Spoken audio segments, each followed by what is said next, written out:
बिस्मिल्लाहिर्रहमानिर्रहीम। अस्सलाम वालेकुम स्टूडेंट्स, क्या हाल है जी? कैसे हैं आप सब? उम्मीद करता हूँ आप सब खैरियत से होंगे।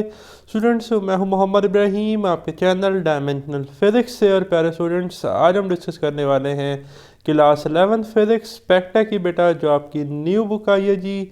चैप्टर नंबर 9 स्टूडेंट्स हम डिस्कस कर रहे थे, इलेक्ट्रोस्टैटिक्स एंड करंट इलेक्ट्रिसिटी। और प्यारे स्टूडेंट्स, आज का हमारा टॉपिक है यूज़ ऑफ अ गैल्वेनोमीटर। बेटा मार्क कर लें, आज का लेक्चर एमसीक्यूज़ और short question point of view से इंपॉर्टेंट है। लेक्चर को तवज्जो से सुनना है, समझना है। इसमें एमसीक्यूज़ और शॉर्ट क्वेश्चन आपके एग्ज़ाम में पूछे जा सकते हैं। क्या पॉसिबल क्वेश्चन बन सकते हैं, वो हम साथ साथ रीड भी करते रहेंगे, डिस्कस भी करते रहेंगे। थ्योरेटिकल बेस्ड टॉपिक है, ठीक है। First of all, what is mean by galvanometer? बेटा galvanometer is instrument for detecting a current, और गैल्वेनोमीटर की मॉडिफिकेशन से ही एम मीटर वोल्ट मीटर बनते हैं, ठीक है। देखिए ना, जब हमने करंट मेजर करना होता है तो हम एम मीटर यूज़ करते हैं। अगर हमें गैल्वेनोमीटर के साथ एक पैरेलल में शंट रेजिस्टेंस लगा देते हैं तो हमें एम मीटर मिल जाता है। अगर हम इसी गैल्वेनोमीटर के साथ एक हाई रेजिस्टेंस सीरीज़ में कनेक्ट कर देते हैं तो हमें जो है वो वोल्ट मीटर मिल जाता है, ठीक। तो गैल्वेनोमीटर जो है ये बड़ा इंपॉर्टेंट है। लेकिन आज के वीडियो लेक्चर में गैल्वेनोमीटर की हमने कोई कंस्ट्रक्शन नहीं डिस्कस करनी कि भाई इसका इंटरनल स्ट्रक्चर क्या है। आयरन शेप सिलेंडर है, यू शेप मैग्नेट में पड़ा हुआ है, ठीक है, स्पिरल लगा हुआ है, वो हमने ऐसा कुछ भी इसके बारे में नहीं पढ़ना। तो सीधा सीधा कुछ बेसिक पॉइंट्स हैं जो आपकी बुक में डिस्कस किए गए हैं, हम डायरेक्ट उसकी तरफ आते हैं। गैल्वेनोमीटर की जो कंस्ट्रक्शन या वर्किंग है, होप्स हो वो आपकी सेकेंड ईयर की बुक का पार्ट होगी। तो जितनी डिटेल इस टॉपिक में दी गई है हम वहीं तक लिमिटेड रहेंगे, ठीक है, ज़्यादा डिटेल में नहीं जाएंगे। तो देखें, अ galvanometer is an instrument for detecting a current. कहता है गैल्वेनोमीटर आपके पास एक आला है, इंस्ट्रूमेंट है, जिससे हम करंट को डिटेक्ट करते हैं, करंट की प्रेजेंस का पता चलाते हैं। We are not going to discuss it internal structure. ले जी, आपकी बुक में मेंशन हो गया कि हम इसके इंटरनल स्ट्रक्चर की बात नहीं कर रहे and how does it work. ना हम ये देखना चाह रहे हैं कि इसकी वर्किंग क्या है, ये वर्क कैसे करता है। We focus on its uses. हमने सिर्फ गैल्वेनोमीटर के यूजेस पढ़ने हैं आपकी फर्स्ट ईयर की बुक में। It is often use in a null method to achieve precise measurement in electrical circuits. कहता है जो आपके इलेक्ट्रिकल सर्किट्स है ना, जहाँ जहाँ पर भी करंट गुजर रहा है, ठीक है, तो कहता है वहाँ पर जो हम नल मेथड्स यूज़ करते हैं, नल मेथड स्पेशली आपने पढ़ा था व्हीटस्टोन ब्रिज में, जब R1/R2 is equal to R3/R4 था तो गैल्वेनोमीटर ज़ीरो डिफ्लेक्शन शो करता था, ठीक है। The null method involves adjusting the circuit until the galvanometer shows no deflection. अब नो डिफ्लेक्शन का क्या मतलब है कि ज़ीरो रीडिंग, मतलब कि जो आपके पास गैल्वेनोमीटर करंट है वो ज़ीरो हो जाए, या जो चेंज इन पोटेंशियल डिफरेंस है बिटवीन टू पॉइंट, जिसको आप VG भी कह सकते हैं, पोटेंशियल डिफरेंस ऑफ गैल्वेनोमीटर, वो ज़ीरो हो जाए, ठीक है।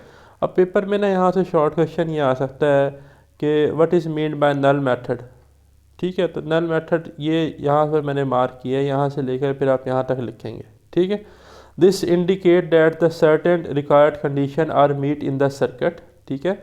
In this state the electric potential at the both hands of the galvanometer are the same. नहीं जी, मैंने यही बात लिखी है ना कि डेल्टा V ज़ीरो है। डेल्टा V ज़ीरो होने का मतलब ये है कि change in potential difference zero है। इसका मतलब दोनों जो पॉइंट्स हैं वो सेम पोटेंशियल पर हैं, ठीक है।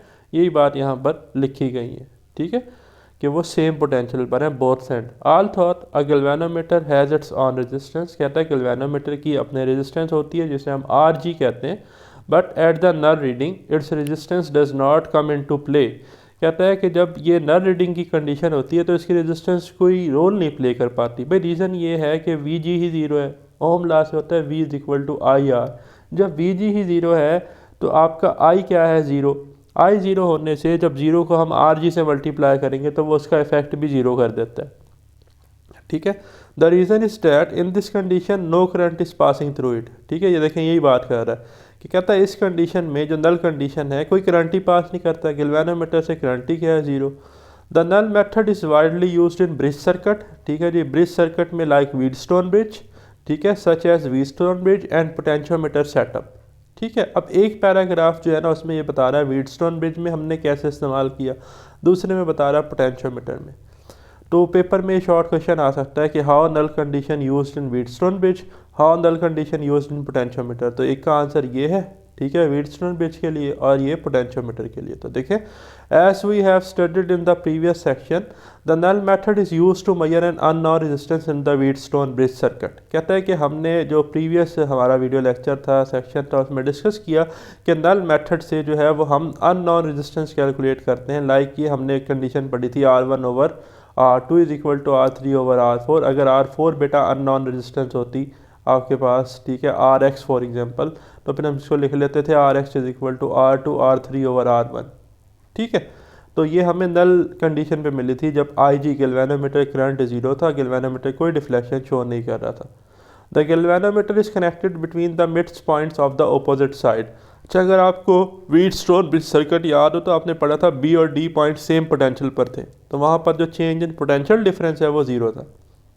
The variable resistance is adjust until the galvanometer shows no deflection. मैंने आपको बताया था ना कि आपने रेजिस्टेंस को इस तरह से एडजस्ट करना होता है कि R1/R2 की रेशियो जो है वो बराबर आ जाए R3/R4 की रेशियो के, और गैल्वेनोमीटर कोई डिफ्लेक्शन शो ना करे, तो आप अननोन रेजिस्टेंस की वैल्यू को मेजर कर सकते हैं। At this point the bridge is balanced, और तब हम क्या कहते हैं कि ब्रिज बैलेंस्ड हो गया, तब B और D पॉइंट सेम पोटेंशियल पर होते थे। And the unknown resistance be calculated using the ratio of unknown resistance. ये मैंने रेशियो लिखी हुई है, ठीक है। तो यही सेम वही सारे पॉइंट्स हैं जो हम ऑलरेडी पढ़ कर आए हैं, बस उसने यहाँ पर समराइज़ किया है, ठीक है, यूजेस में। इन आ पोटेंशियोमीटर, अब देखें पोटेंशियोमीटर की बात करें तो पोटेंशियोमीटर को हमने पोटेंशियल डिवाइडर यूज़ किया था, ठीक है। इससे हमने इंटरनल रेजिस्टेंस भी कैलकुलेट की, अननोन EMF कैलकुलेट की सेल की, और फाइनली हमने जो है unknown EMF of a cells को कंपेयर भी किया। तो देखें, in a potentiometer wheatstone bridge पे वर्क करता है। Null method is use to measure the unknown voltage by comparison with a known reference voltage. क्या कहता है कि पोटेंशियोमीटर में हम अननोन वोल्टेज जो है ना, जो वोल्टेज आपका टर्मिनल A और स्लाइडिंग टर्मिनल C के दरमियान होता था, जिसे हम VAC कहते थे, कहता है उसे हम कैलकुलेट कर सकते हैं कंपैरिजन करके एक्चुअल वोल्टेज के साथ, ठीक है। Applied across the resistance of a wire of the potentiometer, a galvanometer and a jockey are use to make contact along the wire. अब जो जॉकी है ना आपके पास, वो एक्चुअली स्लाइडिंग टर्मिनल है, ठीक है, जिसको हम कांटेक्ट करते हैं गैल्वेनोमीटर के साथ, और उसको हम AB पूरी वायर पे मूव करवा सकते हैं। At null point the potential difference between the jockey and the end of the wire equals. अब ये जो बात है ना कि नल पॉइंट पे जब IG 0 होता है, जो पोटेंशियल डिफरेंस है जॉकी पर और जो आपके पास एंड ऑफ द वायर है वो बराबर होता है। ये बात मैंने बड़े अच्छे से समझाई थी पोटेंशियोमीटर के टॉपिक में, ठीक है। तो जिन बच्चों ने वो लेक्चर नहीं सुना तो वो क्या करेंगे, इस वीडियो के डिस्क्रिप्शन में जाएंगे तो आपके पास लिंक आ जाएगा प्लेलिस्ट का क्लास 11 का, उस पर क्लिक करेंगे तो इससे 1 या 2 लेक्चर जो पुराना हमारा लेक्चर है वो आपको मिल जाएगा, ठीक है। वहाँ से आप उसको देख लेंगे, ठीक। Equal to the unknown voltage, अब वो क्या कहता है कि जो नल पॉइंट है उसमें जो पोटेंशियल डिफरेंस है जॉकी का और एंड ऑफ द वायर, वो क्या होंगे, बराबर होंगे, ठीक है, किसके, अननोन वोल्टेज के, ठीक। तो देखिए अननोन वोल्टेज क्या था, VAC हमने ये रिलेशन पढ़ा था, VAC is equal to E into small r over capital R, ठीक है। ये भी मैंने रिलेशन आपको बनाकर दिखाया था, किस में, ये रिलेशन हमने पढ़ा था जो हमारा टॉपिक है पोटेंशियोमीटर का। देखिए आसान लफ्ज़ में बताऊँ तो सबसे पहले हमने सर्किट का करंट निकाला था, EMF टोटल E थी तो E is equal to IR था, I आया था E ओवर R। फिर हमने VAC निकाला था I इंटू स्मॉल r, फिर वहाँ पर हमने I की वैल्यू पुट कर दी थी capital E over capital R। ये सारी बातें आपको लेक्चर में मिल जाएंगी जो मैंने आपको लिंक का बताया है, ठीक है। The position of the jockey gives the measure of the unknown voltage. तो कहता है जो स्लाइडिंग कॉन्टैक्ट जिसे जॉकी कहा जा रहा है ना, वो आपको जो है वो अननोन वोल्टेज की मेजरमेंट दे देगा जिस भी पोजीशन पर IG की वैल्यू 0 होगी, ठीक है।